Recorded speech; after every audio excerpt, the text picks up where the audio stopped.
Welcome to the E-commerce Badassery Podcast, the place for scrappy entrepreneurs who want to learn actionable steps and strategies to grow the traffic, sales, and profit in your e-commerce business. I'm your host, Jessica Totillo-Coster, a 20-year retail veteran and former brick-and-mortar boutique owner who spent 3 years as the only employee of a 7-figure online store. That shit was crazy. I know exactly how it feels to do all the things, and I'm sharing everything I learned the hard way so you don't have to. I may have started this business by accident, but supporting badass bosses like you lights me the fuck up, and I am so stoked to see you grow. Are you ready, babe? Let's roll.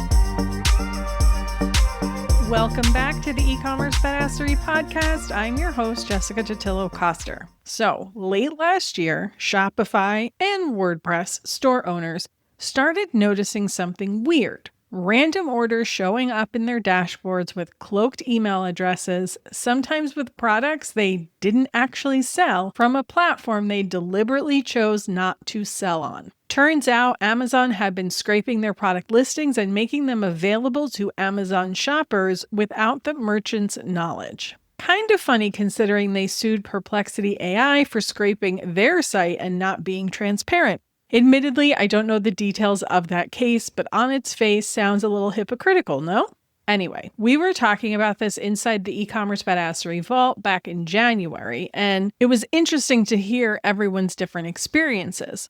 I didn't do a full episode on it at the time because Katie Hunt over at Proof to Product was already covering it. She did a great episode. It's number 426 with Angie from Bobo Design Studio, who was basically the small business owner that blew the lid off this whole thing on Instagram. So I didn't feel the need to pile on at that point. But here we are a few months later, and Amazon just made a major move to expand this program. So I wanted to bring it back into the spotlight before anyone gets starry-eyed over the opportunity, and I'm using air quotes there, without understanding what they're actually signing up for. In case you're not familiar with the program, let me give you a little background. The Shop Direct program, and this is directly from Amazon. I'm using words from their latest news update to make sure I don't accidentally misrepresent how they're positioning this feature. Shop Direct is an AI shopping experience that shows products not currently sold in Amazon's store when customers search for items.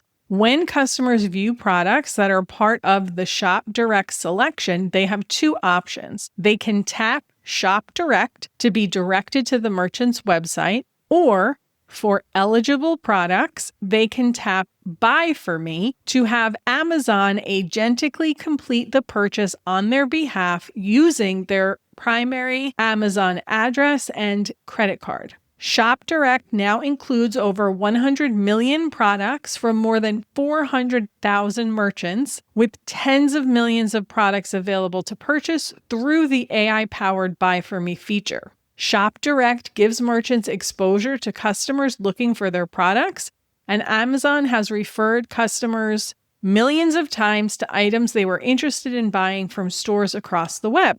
We've gotten positive feedback from both customers and merchants on Shop Direct and received requests from large and small brands to participate. Merchants love that we make it easy for customers searching for their brands to find them. Shop Direct provides merchants the opportunity for their products to appear in front of hundreds of millions of Amazon customers when they're searching and interested in a product, driving incremental visibility, discovery, and sales with minimal effort on the merchant's behalf.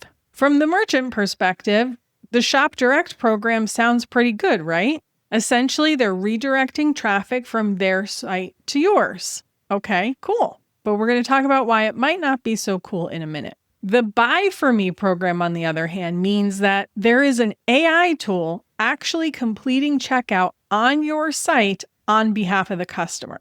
Along with that comes a cloaked email address that you don't get access to, and it makes the customer think they're placing an order through Amazon with all that comes with that, shipping and return policies, customer service, etc. But you're the one that's responsible for all of that. Of course, Amazon does tell customers this, but we already know people don't read the fine print. When this was first blowing up online with merchants talking about their experience, they were dealing with a lot of customer service issues because there was so much confusion. Products were listed incorrectly on Amazon with wrong colors, details, photos. Items that they no longer offered were listed for sale. Customers were expecting things like prepaid return shipping labels. It was basically a shit show. And this really started catching traction in Q4, which is already a stressful time for everyone. So that was really the rotten cherry on top, especially considering most merchants had no idea their products were being listed on Amazon in the first place. That alone was enough to piss people off. Some merchants deliberately do not sell their products on Amazon, whether it's because they don't agree with their business practices or because it's a key selling point to their wholesale strategy, or insert whatever reason the merchant has for not putting their products on Amazon. But regardless of what we've seen in the small business space, and I fully acknowledge that online discourse tends to skew toward the negative, it seems the program is popular enough, Amazon is making it even easier for merchants to participate.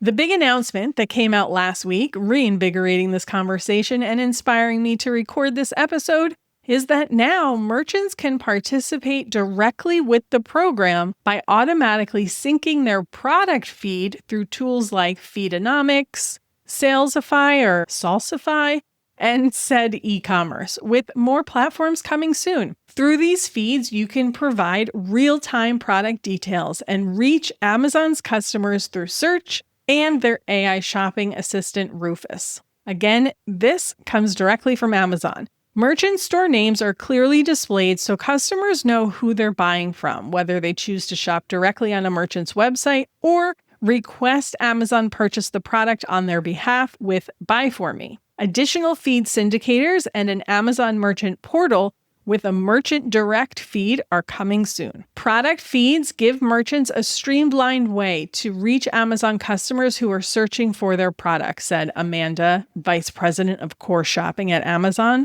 With feeds, merchants can easily sync their catalog, pricing, and inventory in real time and maintain their customer relationships while the program drives meaningful traffic and sales and gives customers access to even more selection. Now, I will say, the nice thing about having the product feed option is you can prevent a lot of the product issues so many merchants were having before.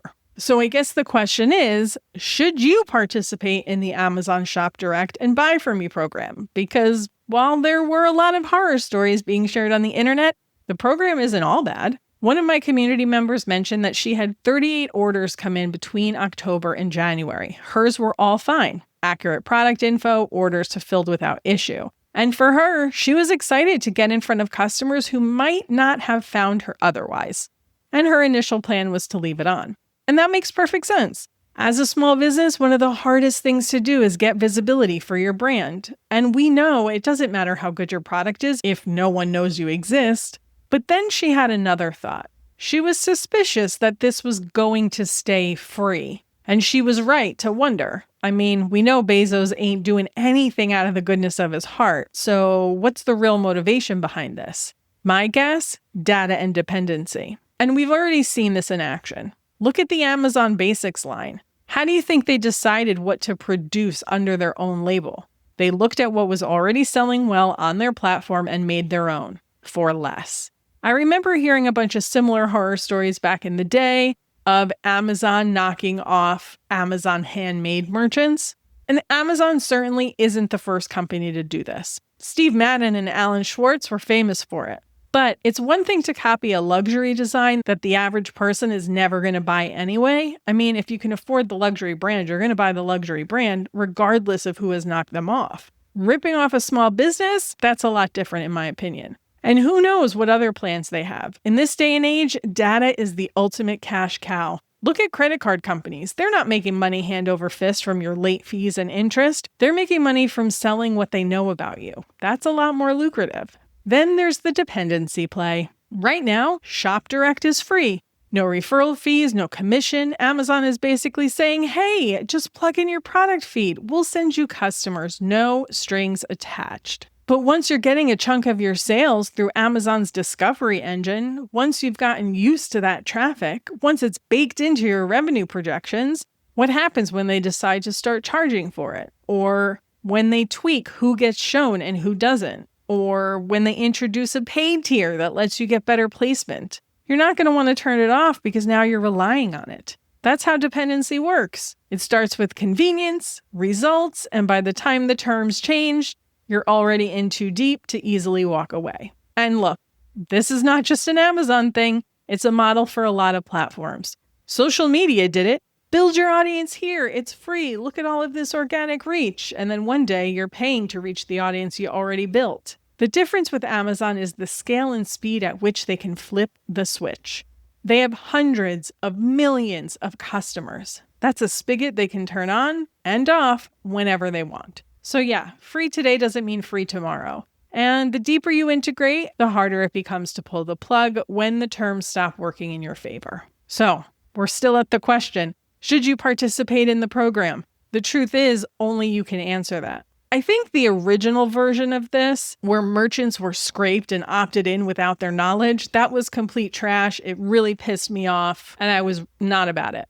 But actively deciding to participate, that's a different conversation. And I'm conflicted because I can make the argument both ways.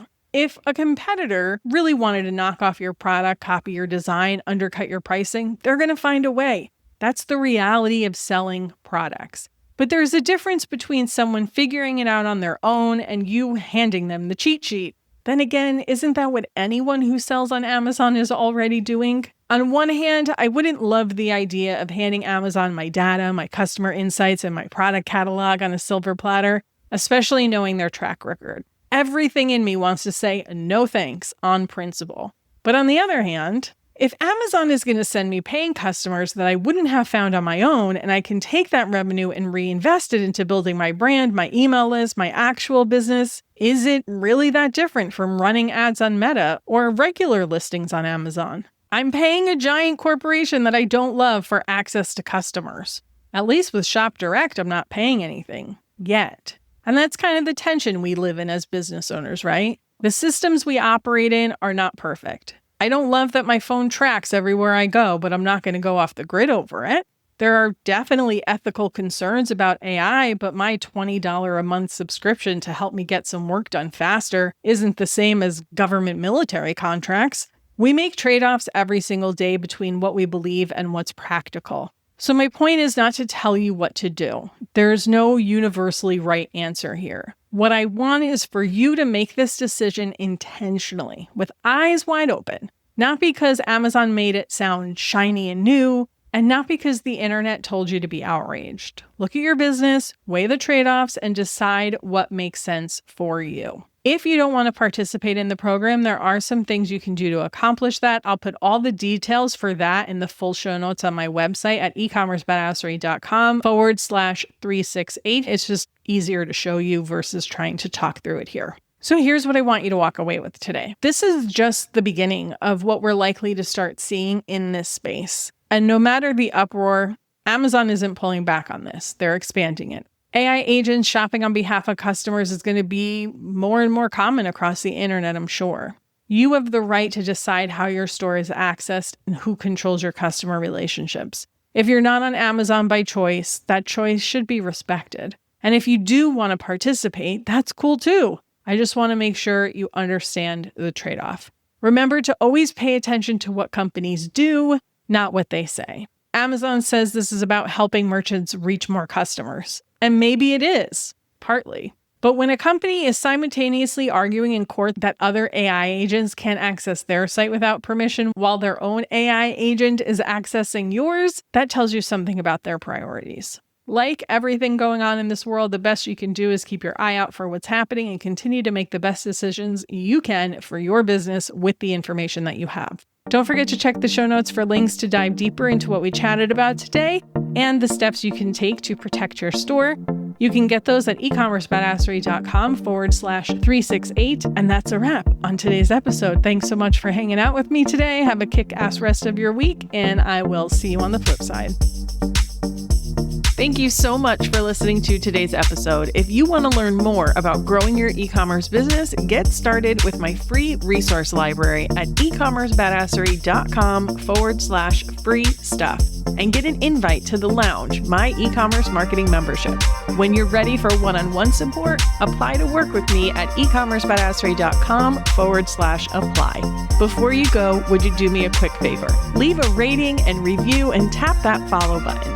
This pushes me up the charts so I can support more scrappy e-commerce entrepreneurs just like you. I'm on a mission to reach as many as I can, and I could really use your help. Thanks so much in advance. Until next time, e-commerce friend, stay badass.